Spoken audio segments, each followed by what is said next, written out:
We are your Morning X. Hey, don't forget tomorrow, last chance to get on stage. Watch the first 3 songs of Bush, and also you get a private Live X, among other things. A huge package. Last chance to qualify tomorrow morning right around 7:40. I've got the new Bush coming up right at the end of Sleaze, brought to you by McDonald's. Support local business owners and entrepreneurs in your neighborhood by visiting a nearby McDonald's today. Only Murders in the Building Season 5 trailer just dropped. You know, Barnes, I think it is about this show, outside of I Love Steve Martin and Martin Short and Selena Gomez. It's really all about the star power and the cameos. They're bringing it again. Michael Cyril Crichton, Meryl Streep, Bobby Cannavale. Wait, I'm not finished. There's more. Nathan Lane, Téa Leoni, Divine Joy Randolph, Christopher Waltz, Diane Wiest, Renee Zellweger. Here you go. Guys, the police report just came in. A guy fills a fountain with blood in the most murderous building in New York.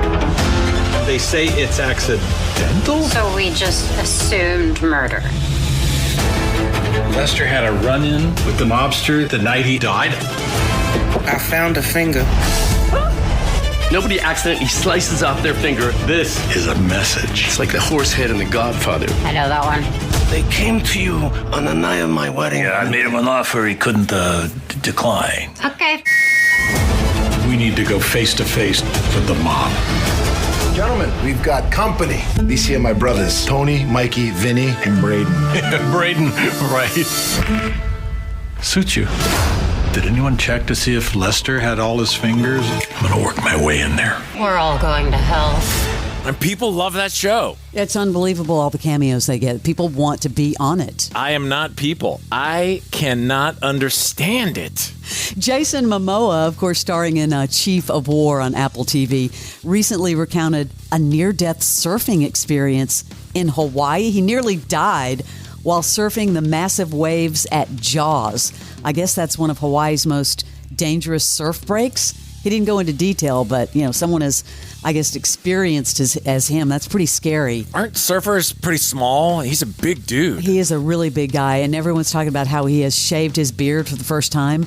I've seen pictures. It doesn't even look like him. Totally different. I wonder how that affects him as far as movies. He's doing it for Dune Part 3. That signature look, that's his thing. Yeah, coming back as Duncan, Idaho. If you remember, it's also featuring the returning cast. Pretty big. Timothy Chalamet, Zendaya, Florence Pugh. And then one of the new cast members is his son, Jason Momoa's son, Nokoa Wolf. Anyway, that is set to release in 2026 of December.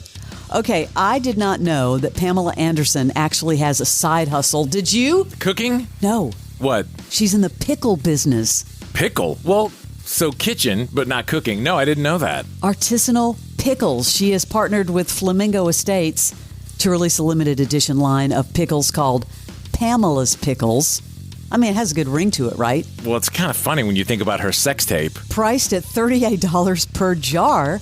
Now I know what I'm going to get you for Christmas. $38 pickles? The spicy floral cucumbers will support the California Wildlife Center. All proceeds going towards that organization. Man, still, you got to want a pickle pretty badly to drop $38 on pickles. For Pamela's Pickles? Okay. I think it's kind of well worth it, Barnes. I get those hot pickles at Publix. I don't know what they're called. They're a little container that screws down. They're only like $6. You like the hot pickles. Eddie Murphy making the rounds, of course, for that movie that you and I don't like, but that movie's awful. It's really not good, The Pickup.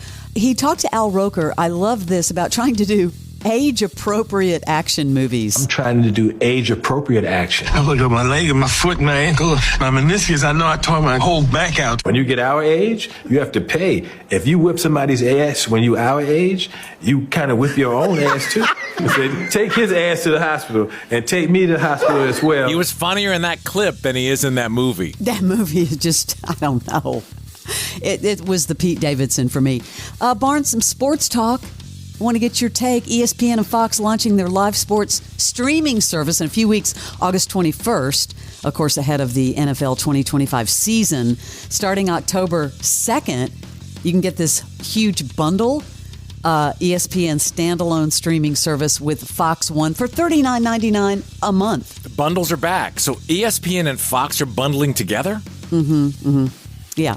offering a discounted sports streaming bundle. So I guess together it's cheaper than the standalone. Isn't it funny that all these streamers are trying to do these inventive bundles to save themselves? Like before it was like everybody's so independent and launching new brands. Now we're all trying to bundle. And if you're into the UFC stuff, Paramount securing the exclusive rights to air UFC events. Saw that. A $7.7 billion contract lasting 7 years starting in 2026. A billion? $7 billion. I mean, what an industry. Okay, I saw the previews to this movie, and I have got to say it looks pretty scary. Here's the premise. It's called The Cut with Orlando Bloom. A former champ crawling his way back to victory, but here's the deal. He has to cut an incredible amount of weight in 6 days.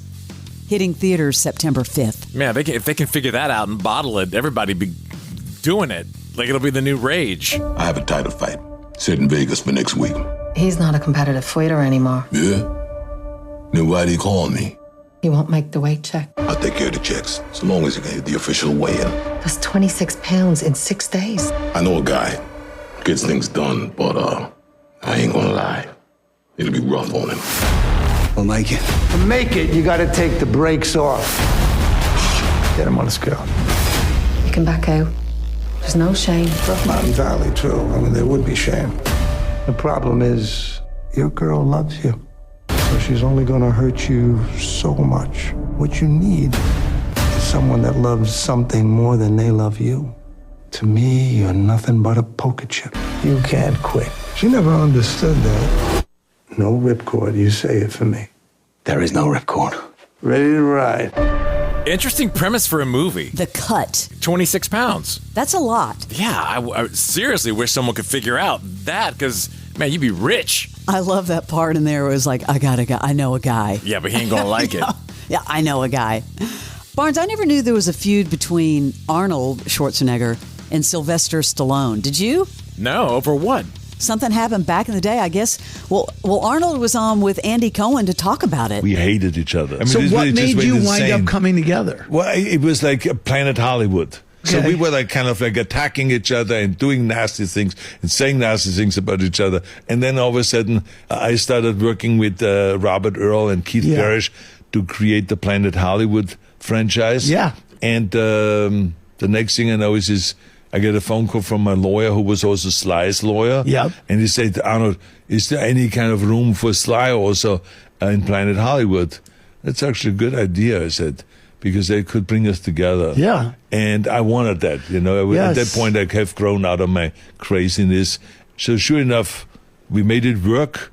Then Bruce Willis became part of Planet Hollywood. Then Whoopi Goldberg became part of it. Then Chuck Norris became. So everyone became. So it really was kind of an international cast. I think got big fast, but I had no idea those guys they had beef. And then Planet Hollywood brought them together. But that could have been a nice fight, pay-per-view, Stallone versus. Yeah, absolutely. Wow.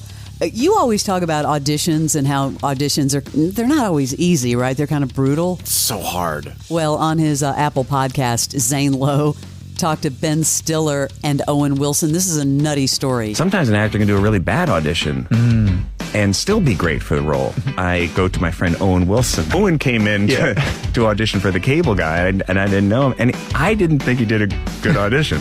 Wasn't a great audition. Yeah, and that was one of the ones I felt was one of the ones that I did feel was great. He says that Judd Apatow was really pushing for me. Judd was like, I think that guy's really funny. I'm like, yeah, he's really funny, but the audition wasn't good. That just shows the Rashomon experience.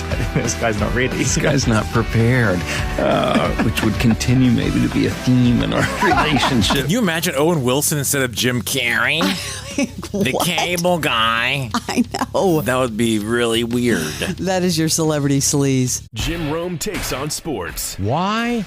Because you're not playing me. With rapid fire takes. Y'all went from the Super Bowl straight to the toilet bowl. He's not over the NFL. The NFL is over him. Scorching debates. All the good, all the bad, all the ups, all the downs. He's the Spitfire of sports smack. Sorry for what I said because it was appropriate when I said it, but I can't say it anymore, dude. You are killing the game. The Jim Rome Show podcast. Follow and listen on your favorite platform.